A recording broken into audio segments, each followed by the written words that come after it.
नमस्कार, मैं हूं अनुपम मिश्रा। महाबहस में आप सबका स्वागत है। उत्तर प्रदेश के बारे में कहा जाता है कि यहां का वोटर नेता को नहीं बल्कि जाति को वोट देता है, और यह जातीय समीकरण जिसने सिद्ध कर लिया, सत्ता उसके हाथ में है।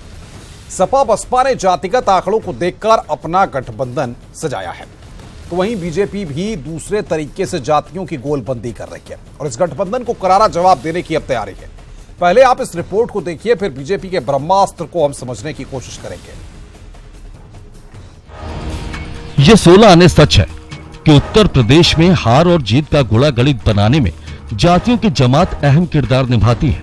सटीक फॉर्मूले से जिसने समीकरण को सिद्ध कर लिया, सत्ता का समीकरण उसके लिए सरल हो गया। इधर सोशल इंजीनियरिंग के समीकरण में सपा बसपा का गठबंधन 2019 में बीजेपी के लिए कठिन चुनौती का सबब साबित हो सकता है, लेकिन बीजेपी ने भी इस गठजोड़ के तोड़ की तैयारी कर ली है। यानी मुकाबला दलित यादव बनाम गैर यादव दलित गैर यादव ओबीसी का होगा। मुस्लिम यादव और दलितों के जरिए सपा बसपा के गठबंधन ने जोर मारा है। वहीं बीजेपी गैर जाटो दलित और गैर यादव ओबीसी के फॉर्मूले को धार देकर गठबंधन की धार को कुंद कर सकती है, क्योंकि 2014 के लोकसभा चुनाव में गैर जाटो दलित और गैर यादव ओबीसी वोटरों को अपने पाले में लाकर बीजेपी ने 73 सीटों का इतिहास रचा था। लिहाजा यही इबारत गठबंधन के इरादों को रोक सकते हैं। सूबे में तमाम जातियों की तस्वीर देखें तो सवर्ण 18 से 20%, ओबीसी 42 से 45%, दलित 22 से 24% और मुस्लिम 18% है। चलिए अब इन जातिगत आंकड़ों से उन आंकड़ों का भी जिक्र कर लेते हैं जिस पर बीजेपी की नजर जमी है। 22 से 24% दलित में से 12% जाटों निकाल दिए जाए तो पासी, धोबी, कोरी, वाल्मीकि, खटीक जैसे दलित जातियों का जनाधार 8% से ज्यादा है। वहीं 42 से 45% ओबीसी से 12% यादव निकाल दिए जाए तो 21% गैर यादव वोट बीजेपी को बादशाह बना सकते हैं। दलित की बात है तो मायावती जी को भी पता है कि दलित जब वो मुख्यमंत्री रही तब दलितों के लिए क्या किया, आगे क्या करेंगी ये भी दलित जानता है। और जहाँ तक समाजवादी पार्टी की बात है वो भी सब लोग हकीकत उनकी जानती हैं। मुझे नहीं लगता है कि ये दोनों का, जैसा मुख्यमंत्री जी ने कहा है कि ये केर वेर का संग जो है कब किसको अंदर से तोड़ देगा, ये आने वाली राजनीति और आने वाला भविष्य जरूर बताएगा। और मुझे लगता है कि भारतीय जनता पार्टी जिस तरह निचले स्तर पर काम कर रही है, बहरहाल आंकड़ों के मुताबिक तो उत्तर प्रदेश में 30% तक वोट पाने वाली पार्टी सत्ता का सेहरा अपने सिर सजाती है। वहीं 2014 में गैर यादव और गैर जाटो दलित के दांव से बीजेपी दिल्ली जा पहुंची थी। देखना होगा कि क्या सपा बसपा के गठबंधन के लिए भी इसी ब्रह्मास्त्र को अपनाएगी BJP. Bureau report, news 18 Uttar Pradesh. और इसी मुद्दे पर बातचीत करने के लिए हमारे साथ कुछ खास मेहमान हैं। साथ ही साथ हमारे एग्जीक्यूटिव एडिटर अमिताभ अग्निहोत्री जी हमारे साथ हैं। शलभमणि त्रिपाठी इस चर्चा में जुड़ रहे हैं, बीजेपी के प्रवक्ता। जीशान हैदर कांग्रेस के प्रवक्ता हैं। उदयवीर सिंह समाजवादी पार्टी के प्रवक्ता हैं और देवराज सिंह दलित चिंतक हैं जो इस चर्चा में हमारे साथ जुड़ रहे हैं। अमिताभ जी, हर कोई जानता है कि यह कड़वी सच्चाई है कि उत्तर प्रदेश की राजनीति जाति के इर्द गिर्द ही घूमती नजर आती है और तमाम जाति को लेकर के फैक्टर बनते हैं। सोशल इंजीनियरिंग भी हमने देखी बीएसपी की, और तमाम लोग जातियों को साधने के लिए अलग अलग तरीके के दांव फेंकते हैं। उपचुनाव के नतीजों के बाद, जनता के फैसले के बाद, अब आने वाले वक्त के लिए किस तरीके से बीजेपी ब्रह्मास्त्र तैयार कर रही है, क्या कहा जाए? अनुपम, एक तो मैं जाति को या जाति की पहचान को कुछ अवसरों को छोड़कर हमेशा नेगेटिव सेंस में नहीं लेता। कुछ सच्चाइयां हमको खुले दिल से माननी चाहिए। हजारों साल से जाति की व्यवस्था भारत के सामाजिक जीवन की हकीकत है। वो टेलीविजन की बहसों से, सेमिनार से, पार्लियामेंट में और असेंबलीज में भाषणों से नहीं बदल सकती। नहीं, वो जब बदलेगी, कब बदलेगी मुझे पता नहीं, तो वो समाज से ही बदलेगी। आज जाति एक बड़ी सच्चाई है और तमाम अवसरों पर हम उस सच्चाई की ताकत से रूबरू भी होते हैं। पॉलिटिशियंस तो बहुत ज्यादा समझते हैं उसकी ताकत को। उत्तर प्रदेश में एक गठबंधन आकार ले रहा है जो सामाजिक पहलू पर सर्वाधिक सशक्त है, उतनी बड़ी आबादी किसी के पास नहीं फिर, जिनकी जितने का प्रतिनिधित्व वो गठबंधन करेगा। तो सवाल उठा फिर प्रमुख पार्टी जो सामने है वो क्या करेगी, भारतीय जनता पार्टी। तो एक रास्ता दिखा, मुख्यमंत्री योगी जी ने उसका उल्लेख विधानसभा में किया। हालांकि उन्होंने उसका सिर्फ एक हल्का सा रोशनदान खोला है, लेकिन बात बड़ी है कि अति पिछड़े और अति दलित, इनको जरूरत पड़ी तो अलग से आरक्षण दिया जाएगा। अब यहां से शुरू होगी पॉलिटिकल गोलबंदी नए सिरे से। गैर यादव ओबीसी और गैर जाटव दलित, भाजपा के पास इसके अलावा दूसरा कोई स्कोप भी नहीं है, क्योंकि आप जनता नहीं बदल सकते ना। आप अपने लिए नया ओबीसी संवर्ग क्रिएट नहीं कर सकते, आप अपने लिए नए दलित वर्ग नहीं क्रिएट कर सकते। उसी में से हिस्सेदारी, राजनीतिक हिस्सेदारी जुटानी होगी। और ये नया मामला नहीं है। राजनाथ जी जब मुख्यमंत्री हुए थे तो उन्होंने बाबू हुकुम सिंह की अध्यक्षता में कमेटी बनाई थी। अब हुकुम सिंह जी तो रहे नहीं, इसी फार्मूले के लिए। लेकिन वो कमेटी की रिपोर्ट भी आई, लेकिन तब तक बीजेपी के अंदर से ही उसका विरोध भी शुरू हो गया और अंततः वो ठंडे बस्ते में चली गई। और इसी बात को और शार्पली ओम प्रकाश राजभर कह रहे हैं।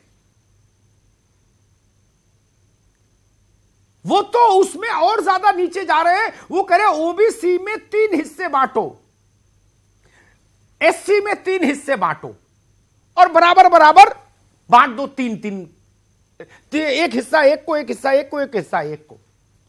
और इसी के लिए वो अड़ रहे हैं ओम प्रकाश राजभर। वो कह रहे हैं भर्ती बाद में निकालो, पहले आरक्षण की नई व्यवस्था लागू करो। यानी जातियों के आरक्षण के जरिए एक नए राजनीतिक ध्रुवीकरण की तैयारी। उदयवीर जी बसपा का प्रतिनिधि नहीं है, इसलिए बात आपसे शुरू करूंगा। सर,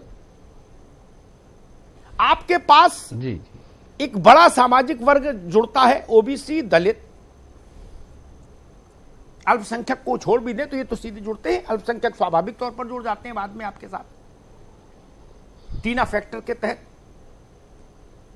भारतीय जनता पार्टी ने दलित, अति दलित, महादलित, पिछड़ा, अति पिछड़ा, महापिछड़ा, ये पहल जो की है, ये पहल अगर आगे बढ़ती है तो आपके और बसपा के राजनीतिक पूंजी को कितना नुकसान पहुंचेगा?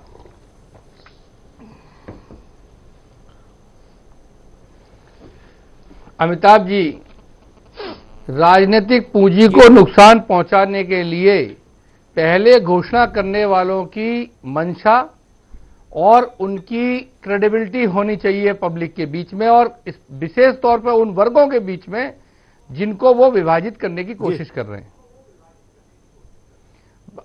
भारतीय जनता पार्टी की एक क्रेडिबिलिटी नहीं है कि वो इन वर्गों के बारे में विभाजित करे और लोग विश्वास करें, क्योंकि आपने खुद बताया राजनाथ सिंह जी के समय में कुछ हुआ और वो पिछले चुनाव में गैर यादव और गैर जाटव की बात करते रहे।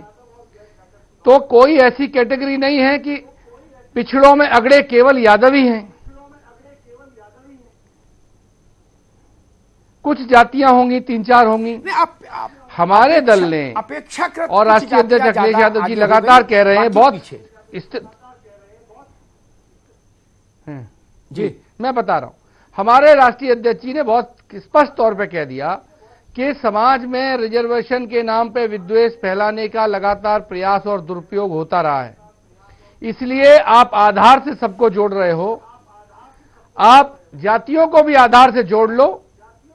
हम लगातार पिछले 6 महीने से कह रहे हैं, आप जातियों को आधार से जोड़ लो, उनकी गिनती कर लो और जिसकी जितनी संख्या है उसको उस संख्या से जो प्रोग्राम स्कीम चल रहे हैं उनमें सम्मान दे दो, हिस्सेदारी दे दो।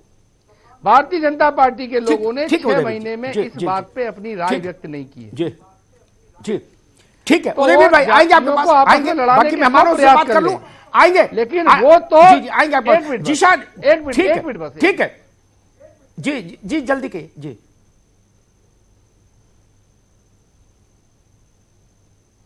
मैं सिर्फ ये कह रहा हूं कि वो तो इन जातियों को लड़ाने का प्रयास करते रहे, पहले भी अभी भी, और जो राजनीतिक आधार है उनका, वो इनको शोषण करने वाली जातियों का को संरक्षण देने का है, इसलिए उनके ये दाव चलेंगे नहीं। वो प्रयास कुछ भी करते हैं।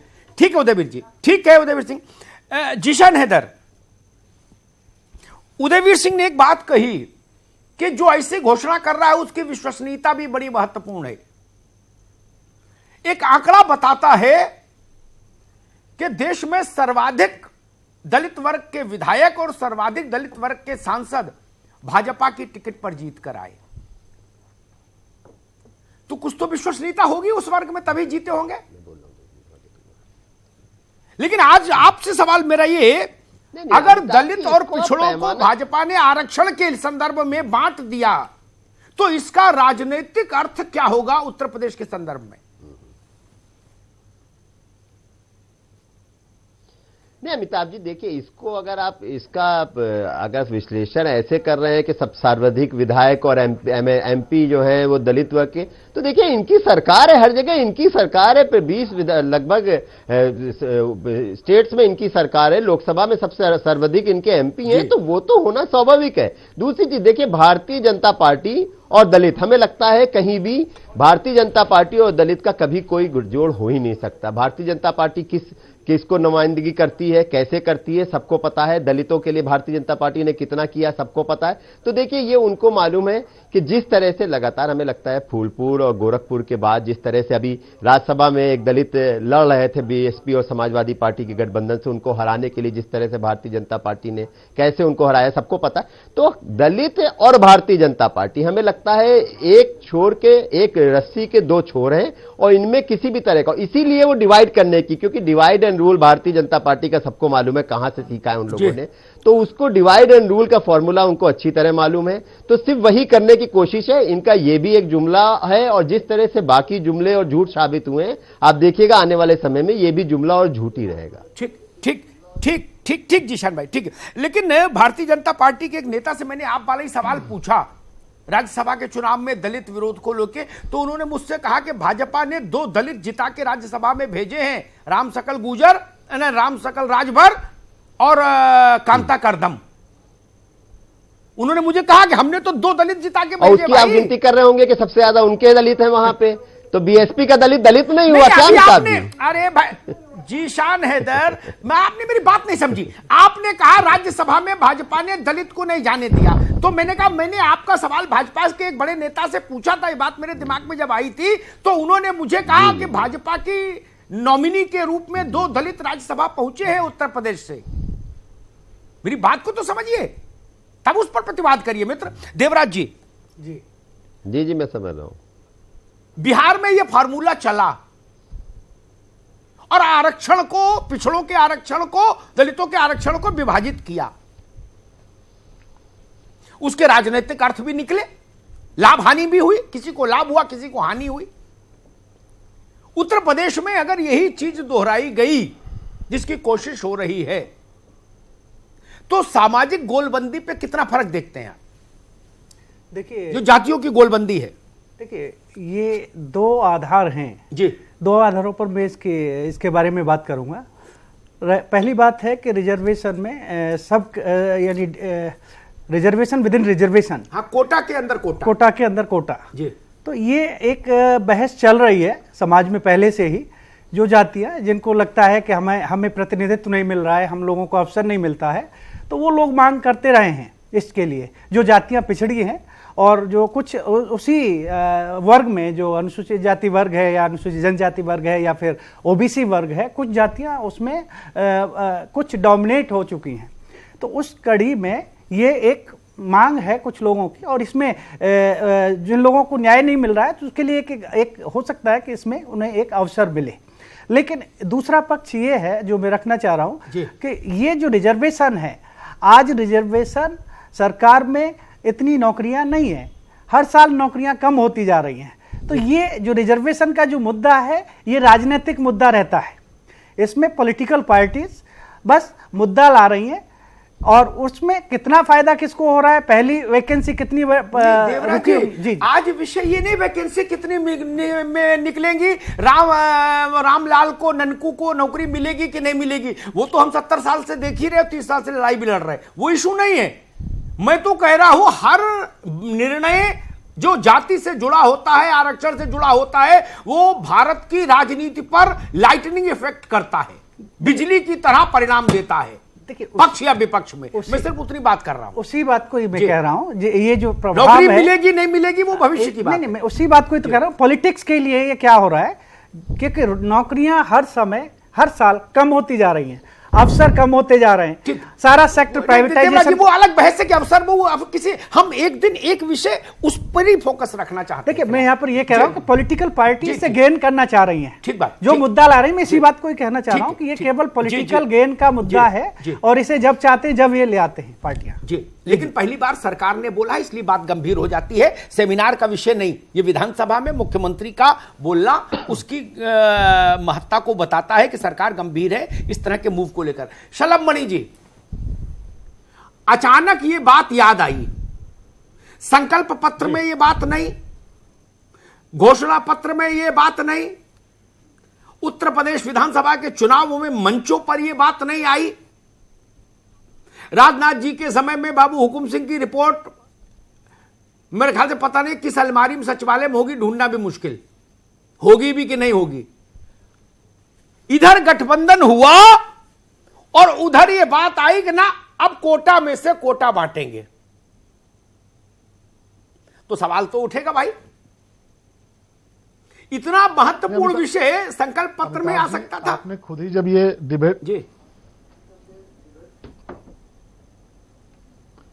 अमिताभ जी, आपने खुद ये जब डिबेट शुरू की थी तो आपने ये बताया था कि राजनाथ जी के वक्त में इस पूरे विषय पर काम शुरू हुआ था, और जो विषय राजनाथ जी के वक्त में शुरू हुआ, जो विषय ऑलरेडी हमारे एजेंडे में है, उसको मुझे लगता नहीं कि संकल्प पत्र में लाने की आवश्यकता थी। ये हमारे एजेंडे में पहले से रहा, एक कमेटी गठित हुई थी और उस कमेटी ने अपनी रिपोर्ट दी थी।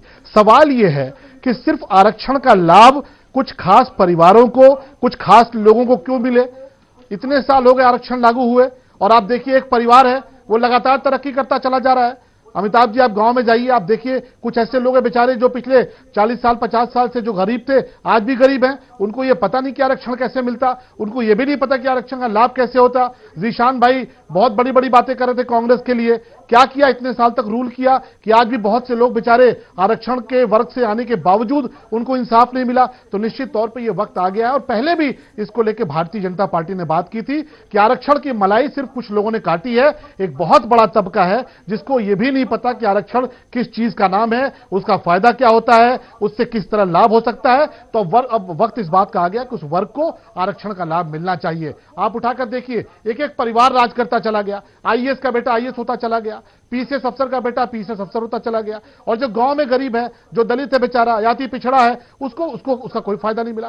तो निश्चित तौर पे इसकी समीक्षा होनी चाहिए, और इसको लेकर पहले भी भारतीय जनता पार्टी ने अपना संकल्प दिखाया था राजनाथ जी के वक्त में, हमारी सरकार उसके बाद चली गई, लेकिन निश्चित तौर पे ये पहले से हमारे एजेंडे में रहा है कि एक बहुत बड़ा तबका जिसको आरक्षण का लाभ नहीं मिला है, चाहे वो दलित समाज से आता हो, चाहे ओबीसी समाज से आता हो, उसको उसका लाभ मिलना चाहिए, उसको भी सामाजिक इंसाफ मिलना चाहिए। एक परिवार केवल माल काटता रहे, एक कुनबा केवल मलाई काटता रहे, अब ये वक्त ये नहीं चलेगा। भारतीय जनता पार्टी इस बात के लिए संकल्पित है कि ऐसे तबके को इंसाफ मिलना चाहिए जो आरक्षित वर्ग से आता है, जिसके ऊपर ये ठप्पा लगा है कि हाँ ये आरक्षण इनको मिलता है, लेकिन उसको पता ही नहीं कि आरक्षण किस चीज का नाम है, क्योंकि एक कुनबे ने, एक जाति विशेष ने आरक्षण का लाभ लिया, और ये तमाम लोग आरक्षण के लाभ चले गए। इसलिए माननीय मुख्यमंत्री जी ने कहा कि उसको लेकर एक सामाजिक इंसाफ होगा। उदयवीर भाई आऊंगा आपका।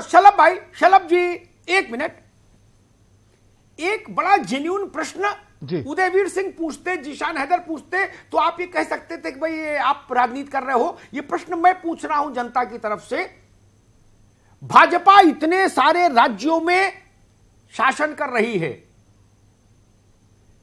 यही वर्गीकरण जहां जहां शासन कर रही 15 साल से मध्य प्रदेश में, 15 साल से छत्तीसगढ़ में, वहां तो ये लागू कर देती। गुजरात 20 साल,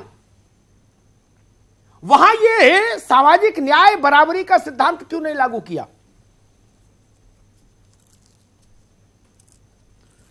नहीं, देखिए अमिताभ जी, इसका तो बहुत सरल उत्तर है। इस बात को आप भी जानते हैं कि हर राज्य की अपने अपने भौगोलिक और सामाजिक जो समीकरण है वो अलग अलग है। कहीं पर पटेल कमजोर है, कहीं पर पटेल मजबूत है, कहीं पर कोई कमजोर है, कोई कहीं मजबूत है।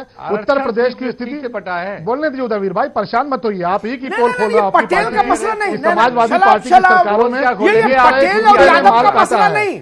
जिस तरह मलाई काटी है तो अलग अलग राज्यों की बात, ये जो प्रस्ताव है की अलग अलग सामाजिक स्थिति है और उस राज्य के हिसाब से निर्णय लेने पड़ते हैं। शलभ बाबू 15 साल में मध्य प्रदेश में भी पिछड़ों में पिछड़े हैं, अति पिछड़े हैं, महापिछड़े हैं। दलितों में मध्य प्रदेश में भी दलित हैं, अति दलित हैं, महादलित हैं। ऐसा तो है नहीं कि सारे यूपी में ही है। ये समस्या तो हर जगह है कि आरक्षण का लाभ नीचे नहीं पहुंचा। तो ये उलट फेर हम लोग भाजपा ने उन राज्यों में क्यों नहीं की, ये एक बड़ा सवाल है।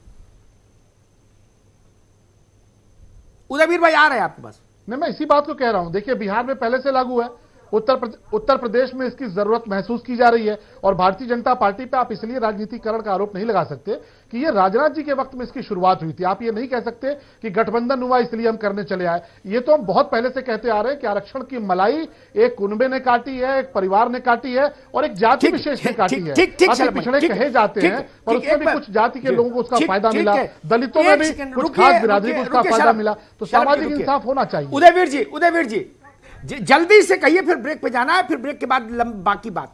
उदयवीर भाई जल्दी से। सवाल यह है, आरक्षण की मलाई किसी ने काटी, लेकिन आरक्षण वालों को लड़ा के मलाई भाजपा ने काटी है। इनको पता नहीं है कि हुकुम सिंह कमेटी जब ये सिफारिश लेके आई थी तो भारतीय जनता पार्टी की सरकार का मंत्री ही सुप्रीम कोर्ट गया था इसके खिलाफ। और इसके बाद इनके दल के लोगों ने विरोध किया और इसके बाद इन्होंने न कोई कार्रवाई की, न कुछ नतीजा दिया। ठीक, सवाल यह है कि ठंडे बस्ते में डाल दिया था, बोले भी इस बवाल में हाथ नहीं लगाना। लाभ गलत तरीके से बटा है। हाँ, नहीं, सवाल यह है कि आरक्षण का लाभ क्या उत्तर प्रदेश में ही गलत बटा है, बाकी सब जगह सही आरक्षण का लाभ हुआ है। और महत्वपूर्ण बात यह है, एक बात पहले आई थी कि ज्यादा दलित सांसद इनके दल के हैं तो इनकी क्रेडिबिलिटी है। मैं उदयवीर भाई ब्रेक ले ले, ब्रेक के बाद आएंगे तो इसी बात को आगे बढ़ाएंगे कि ये काम केंद्र के स्तर पर क्यों नहीं हो जाए एक ही बार में, ताकि समस्या ही समाप्त हो। कश्मीर से कन्याकुमारी, असम से गुजरात तक सब जगह न्यायपूर्ण आरक्षण लागू हो जाए। अमिताभ अग्निहोत्री जी हमारे साथ है। अमिताभ जी, ब्रेक से पहले तमाम लोगों ने अपनी बातों को रखा, लेकिन एक बात हर किसी के जहन में यह आती है कि जब सरकारें कोई भी हो, जब वो विकास की एक तरफ बात करती हैं और दूसरी तरफ अगर बात जाति में जाति, आरक्षण में आरक्षण, इन सब मुद्दों की होती है, तो जनता इसको किस तरीके से समझे?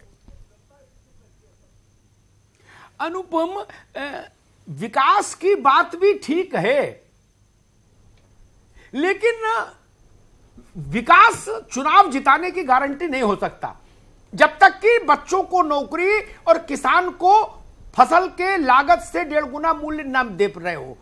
इसके अलावा बाकी सब विकास तो पर ठीक ही ठीक हैं, वो चुनाव नहीं जिताते।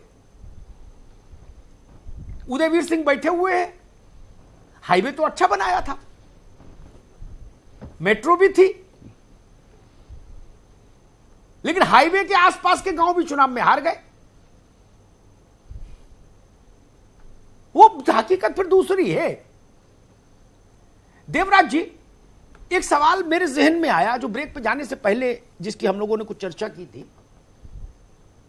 यह न्याय संगत लगता है, तर्क संगत लगता है कि अब 70 साल बाद वो समय आ गया भारत में जब दलित वर्ग के लिए जो आरक्षण है वह, और जो बाद में जुड़ा ओबीसी के लिए आरक्षण, उसको 3-3 श्रेणियों में बांट दिया जाए।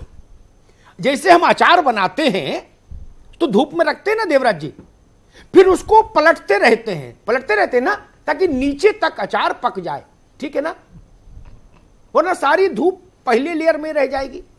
वैसे ही आरक्षण, तो क्यों नहीं इसको केंद्रीय स्तर पर कर दिया जाए ताकि राज्यों के लिए एक मॉडल हो जाए, ये राज्यवार समस्या समाप्त हो।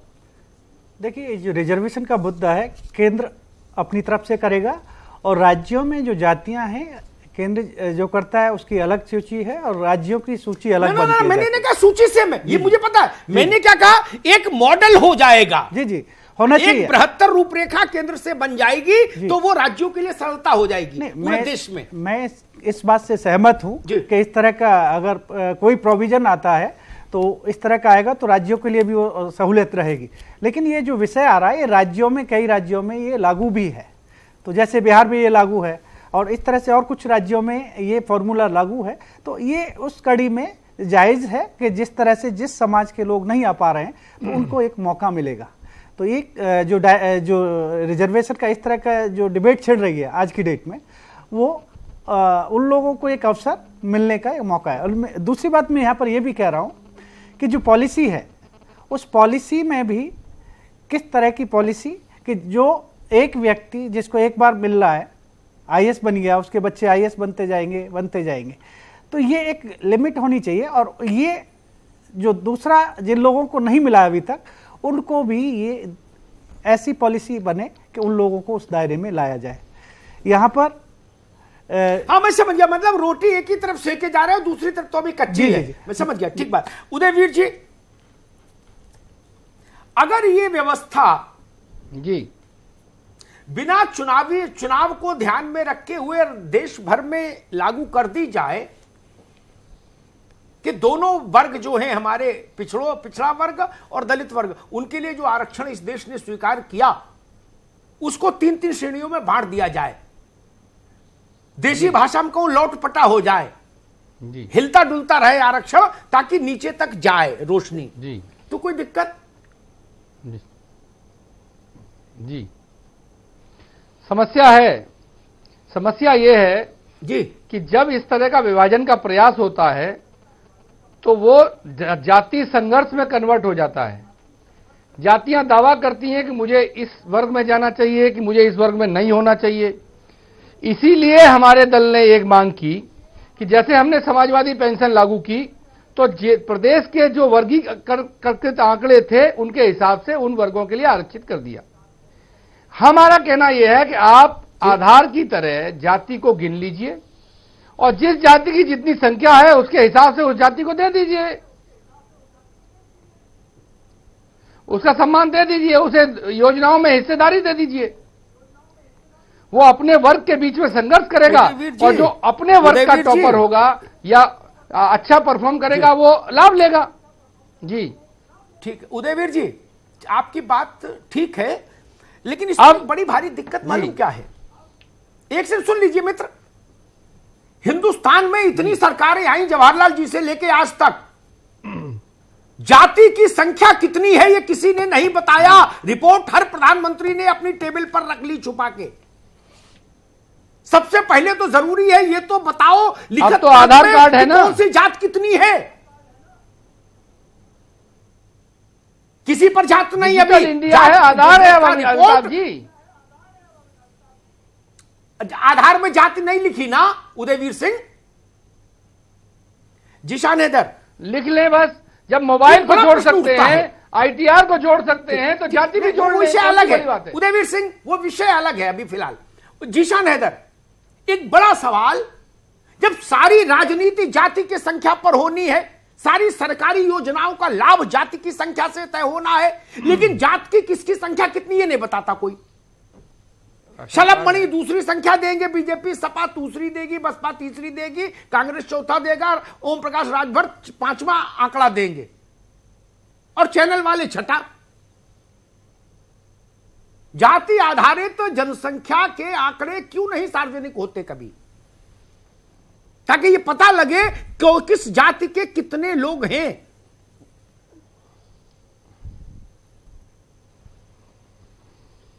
नहीं, बिल्कुल देखिए, हमें लगता है अमिताभ जी, अभी जैसे आप जो बात कह रहे हैं बिल्कुल ठीक है, हमें लगता है कि आने चाहिए आंकड़े। अभी जिस तरह से उदयवीर जी ने कहा भाई आधार से उसको जोड़ दीजिए, आधार तो आज घर घर में है, डिजिटली आप सबको आधार कार्ड से जोड़ रहे हैं, राशन कार्ड से जोड़ रहे हैं, लेकिन उन्होंने भी ध्यान नहीं दिया। भारतीय जनता पार्टी नहीं, बिल्कुल आधार कार्ड का तो विरोध है। हाँ, आधार कार्ड का विरोध किया था उस वक्त भारतीय जनता पार्टी ने, जो विरोध किया था हमारे प्रधानमंत्री जी ने, अमिताभ जी, इसको आप क्यों भूलते हैं? दूसरी चीज नहीं, मैं समझ गया आपकी बात, आपने मेरी बात सुनी, मैं यही कह रहा हूँ ना, आज तो आधार कार्ड आ गया, आज तो आधार कार्ड आ गया, मैं आपकी बात समझ गया, मैं वही कह रहा हूँ, आधार कार्ड आज तो आ गया, आधार कार्ड से जोड़ दीजिए, पता चल जाएगा हमको। पहली चीज। दूसरी चीज देखिए, ये होता क्या है, इलेक्शन से पहले भारतीय जनता पार्टी इस तरह के मुद्दे लाती है। एक तरफ तो मोहन भागवत जी रिजर्वेशन का विरोध करते हैं और दूसरी तरफ रिजर्वेशन में रिजर्वेशन की बात करते हैं। आपको बताऊं, जब बिहार का इलेक्शन हो रहा था, वहां के इनके जो डिप्टी सीएम है सुशील मोदी जी, उन्होंने कहा था कि रिजर्वेशन के वो जो हमारी आउटसोर्सिंग है उसमें रिजर्वेशन होना चाहिए। क्या वहां रिजर्वेशन उन्होंने दिया? नहीं दिया। इलेक्शन से पहले इस तरह की बातें करके लोगों को खुश करते हैं और फिर इलेक्शन के बाद वो जुमला बन जाते हैं। अमित शाह जी कह देते हैं वो तो एक जुमला था। तो देखिए, ये कुछ इनको करना नहीं है, ये सिर्फ और सिर्फ इलेक्शन ईयर है, सबको मालूम है किस तरह से लगातार चुनाव हर जगह हार रहे हैं ये लोग, जितने उपचुनाव हुए हैं देश भर में सब हार रहे हैं। तो इनको इस तरह की बातें करके ही फिर से पोलराइजेशन के लिए इस तरह की बातें करेंगे ये लोग, क्योंकि इनको मालूम है कि इन्होंने जो बातें जो चीज का विरोध किया था वो सारी चीजें जो भी यूपीए लाती थी उसका विरोध करते, तो आज फिर वही सारी चीजें लेके आई, कहे नहीं ये जनता के लिए बहुत अच्छी चीजें हैं। तो हमें लगता है भारतीय जनता पार्टी अब भाई फिर मैंने जैसे कहा कि भारतीय जनता पार्टी सारी बात आपकी एक सूत्री कार्यक्रम है। प्रतिनिधि के नाते जी मुझे लगता है जेन्युइन है, आपको यही कहना चाहिए। लेकिन एक प्रश्न का उत्तर मुझे नहीं मिला, हिंदुस्तान में सर्वाधिक समय शासन करने वाली पार्टी ने हिंदुस्तान के सामाजिक जीवन की सबसे बड़ी सच्चाई पर आंकड़ा क्यों नहीं दिया? Right from Pandit Jawaharlal Nehru to doctor Manmohan Singh. जात से बड़ी कोई सच्चाई नहीं, सारी राजनीति जात पर, सारी योजनाएं उसी आधार पर, लेकिन आप ये बताने को तैयार नहीं कितने ओबीसी है पता लगे, उसमें कितने यादव है पता लगे, कितने कांग्रेस पार्टी ने कभी की नहीं। ये तो आप इस मुद्दे को नहीं, ये तो आप इस मुद्दे को लेके आए। कांग्रेस पार्टी ने तो जात की राजनीति कभी की नहीं। आप कुछ भी कहिए, कांग्रेस पार्टी सबको साथ लेके चलने वाली पार्टी, इन बातों कुछ नहीं रखा दोस्त। अब हम उसको जात में बांट रहे हैं, वो अलग हैदर। कांग्रेस ने भी सब तरह की राजनीति की, क्यों नहीं रखा है? जात की भी की, धर्म की भी की। कभी इसी मुद्दे पर बहस कर लेंगे जैसे बाकी पार्टियों ने जाति और धर्म की राजनीति की, मैं आपकी इस बात से बिल्कुल नहीं सहमत हूं। कभी बहस कर लेंगे, कभी बहस कर लेंगे, अभी तो आज समय नहीं, फिर कभी इसी मुद्दे पर अकेले बहस कर लेंगे आपके साथ। शलभ मणि, बड़ा सवाल, हिंदुस्तान में किस जाति की कितनी संख्या है यह बताने में क्या संकोच सरकारों को? राजनीति इसी पर करेंगे, चुनाव इसी से जीतना चाहेंगे, आरक्षण इसी के आधार पर जारी होगा, विशेष योजनाएं इसी के आधार पर जाएंगी, लेकिन बताएंगे नहीं। क्यों भाई? इसकी मांग तो हिंदुस्तान में लंबे समय से उठ रही है ना। देखिए अमिताभ जी, उसका दौर जातियों की संख्या बताइए।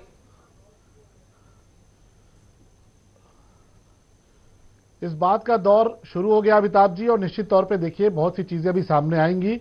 कांग्रेस के साथी बोल रहे हैं कि नहीं, जाति पात की राजनीति नहीं करते, तो मैं याद दिलाना चाहता हूं कि राहुल गांधी जी वो नेता हैं जिन्होंने सैम पित्रोदा की भी जात बता दी थी।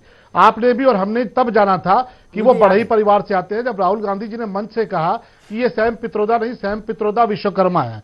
और सोनिया जी को लेकर सलमान खुर्शीद ने कैसे कहा था कि आजमगढ़ के जब आतंकवादी मारे गए तो सोनिया जी कैसे रोती हैं। देखिए, ये दोनों कांग्रेस और समाजवादी पार्टी, ये दलित विरोधी पार्टियां हैं। और मैं तो पूछता हूं कि कांग्रेस पार्टी अपना राष्ट्रीय अध्यक्ष किसी दलित को क्यों नहीं बना देती? और देखिए, जो बनाया था उसके साथ कैसा हश्र किया। समाजवादी पार्टी का देख लीजिए, एक मायावती जी के जमाने में दलितों के लिए ठेके पट्टे में एक रिजर्वेशन का प्राविधान किया था, इन्होंने खत्म कर दिया। गांव गांव में दलितों का उत्पीड़न किया, गांव गांव में अति पिछड़ों का उत्पीड़न किया। केवल एक बिरादरी को, एक कुनबे को बढ़ाया गया समाजवादी पार्टी की सरकार में। अरे सुन लीजिए उदयवीर जी, विचलित मत होइए। केवल एक परिवार को बढ़ाते रहे, अति पिछड़ों का उत्पीड़न करते रहे, दलितों का उत्पीड़न करते रहे, दलितों को अधिकार नहीं मिला और घबरा गए, कितना घबरा गए। देखिए, दलितों के साथ अत्याचार किया, समाजवादी पार्टी की सरकार में चुन चुन के दलितों को पीटा, उनकी जमीनी कब्जा की, उनके खिलाफ फर्जी मुकदमे लिखवाए और थानों में समाजवादी पार्टी के प्रतिनिधि के तौर पर दरोगा बैठाए जाते थे। किसे याद नहीं है कि दलितों का उत्पीड़न इन्होंने किया, अति पिछड़ों का उत्पीड़न किया, ओबीसी रिजर्वेशन के नाम पर कौन लोग लोक सेवा आयोग से भर्ती हुए, लोक सेवा आयोग का अध्यक्ष इन्होंने किसको बनाया और लोक सेवा आयोग में एसडीएम कौन बनाया गया, ये पूरे देश ने देखा। तो ओबीसी की मलाई इन्होंने काटी, दलितों की मलाई भी इन्होंने काटी, और इन जातियों को लड़ाने की मलाई आप काटी होगी। अति पिछड़ों को उनका अधिकार दिलवाएंगे, दलित भाइयों को उनका अधिकार दिलवाएंगे, क्योंकि ये लोग सामंतवादी विचारधारा के हैं। हम सामंतवादी को आगे बढ़ाते हैं, बिरादरी को आगे बढ़ाते हैं और इसीलिए घबराए हुए हैं। एक बार योगी जी ने बोल दिया तो इतने विचलित हैं, इतने परेशान हैं। अरे योगी जी और अमिताभ जी जाकर रहेंगे ओबीसी के तमाम। अच्छा, एक बात पूछूं, समय समाप्त हो रहा है। शलभ मणि, एक बात पूछूंगा शलभ जी, एक बात पूछूंगा, रहेंगे 1 मिनट, एक बात पूछूंगा। 1 मिनट रुकिए उदयवीर भाई, 1 मिनट रुकिए। शलभ जी, एक बात पूछूंगा, एक भरोसा चाहूंगा। राजनाथ जी के समय पहल का जो हश्र हुआ, इस बार भी इस नई पहल का हश्र वही तो नहीं होगा चुनाव बीत जाने के बाद 19 का? इसका वचन दे सकते हैं कि नहीं इस बार कारवा लेके चलेंगे तो मंजिल तक पहुंचाएंगे? नहीं है अमिताभ जी, हमारे लिए चुनाव महत्वपूर्ण नहीं है, हमारे लिए सरकारें महत्वपूर्ण नहीं है, हमारे लिए सामाजिक न्याय महत्वपूर्ण है, विकास महत्वपूर्ण है। और इसीलिए हम कहते हैं कि चुनाव जीतने के लिए हम कोई हथकंडा नहीं लाते। राजनाथ जी लेकर आए थे, सरकार चली गई, 15 साल तक हमारी सरकार नहीं रही और आज योगी जी भी उसी बात को कह रहे हैं, क्योंकि हमने तय किया है कि आरक्षण की मलाई के नाम पर केवल एक परिवार नहीं बढ़ेगा, आरक्षण जो है जिसको मिलना चाहिए उसको मिलेगा। आज भी गांव में लोग जीते सीखते हैं, आज भी गांव में लोग पढ़ते हैं, उनका बेटा आईएएस क्यों नहीं बनेगा, उनका बेटा पीसीएस क्यों नहीं बनेगा? उदयवीर सिंह की एक टिप्पणी ले ले उदयवीर जी। अमिताभ जी अंततः उन्होंने आपसे ये वादा नहीं किया कि वो इसको गंतव्य तक पहुंचाएंगे। बिल्कुल दुनिया भर का भाषण दिया, पूरे दलितों पे भाषण दिया, इनकी मानसिकता सोच सब जानते हैं। अरे आपने गांव में खड़े आया, अब चुपचाप रहे, अभी अपनी मेरी टिप्पणी मेरे सुने, लेकिन आपको ये वादा नहीं किया और मैं आपसे ये वादा कर रहा हूं, मुझे भरोसा है इनके ऊपर कि जहां तक राजनाथ जी पहुंच गए थे वहां भी नहीं पहुंच पाएंगे। उदयवीर जी, वक्त की कमी है, आपको रोकना चाहेंगे, शलभ जी आपको भी रोकना चाहेंगे। अमिताभ जी, तमाम लोगों ने अपनी बातों को रखा है और जाहिर तौर पर कहीं ना कहीं चीजों को वो बताने की कोशिश की है। संपादकीय टिप्पणी क्या है आपकी इस पर? अनुपम भाई, मैं दोनों चीजों को ठीक मानता हूं। जो बात योगी आदित्यनाथ ने विधानसभा में कही और जो नीतीश ने वहां बिहार में लागू किया, मैं उसके पक्ष में हूं। हम लोग रजाई गद्दों को भी धूप दिखाते हैं अलट पलट के, नहीं दिखाते क्या?